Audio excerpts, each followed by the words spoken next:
hovli emas, qo'shni olyapsizlar. Abdulloh qo'shnichilik haqqini juda yaxshi bilardi. Uning nasroniy, yahudiy qo'shnilari ham bor edi. Ularni hayit bayramlarida taom, sovg'a-salom bilan xursand qilardi. Ular uni yaxshi ko'rar, hol-ahvol so'rab turardi. Bir kuni yahudiy qo'shnisi hovlisini sotmoqchi bo'lib e'lon berdi. Suvli joy, bog'i ham bor. Tabiiyki xaridorlar ko'p bo'ldi. Bir kuni savdoga guvohlik uchun men bilan Sodiqni chaqirdi. Bordik. Xaridorga narxni aytdi. 2000 dinor? Hayratini yashira olmay qoldi xaridor. Axir hovli 1000 dinor turadi.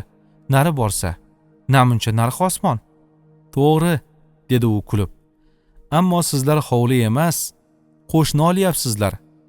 Men Abdulloh ibn Muborak bilan qo'shniman. Shunday qo'shni sharafiga narxni yana 1000 dinor ko'tardim. Istasang sotib ol, istamasang o'zing bilasan. Xaridor uzoq o'ylanmadi. Aytilgan narxni berishga rozi bo'ldi. Hozircha yarmini, qolganini 3 kundan so'ng berishini aytdi. Yahudiy rozi bo'ldi. Biz uning sotuvchilik qobiliyatiga qoyil qoldik. Kimning xayoliga kelibdi deysiz? Shunday usul bilan boylik orttirish. Tag'inam u savdogar emas. Agar tijoratchi bo'lsa edi, Abdullohning qo'shnichiligini aytib, har qanday molini 2 baravar qimmatiga sotarmidi? Xullas, o'sha kuni biz muhim tajriba o'rgandik. Ammo odamlarni qiynab, bunday tajribalarni ommalashtirish haqida o'ylab ham ko'rmadik.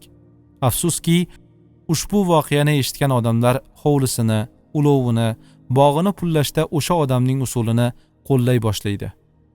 Endi olimlar, mohir tarjimonlar, katta tojirlar, eng zo'r hunarmandlar, odam gavjum joylar, uylar, bog'lar, ulovlar narxi ko'tarilib ketdi.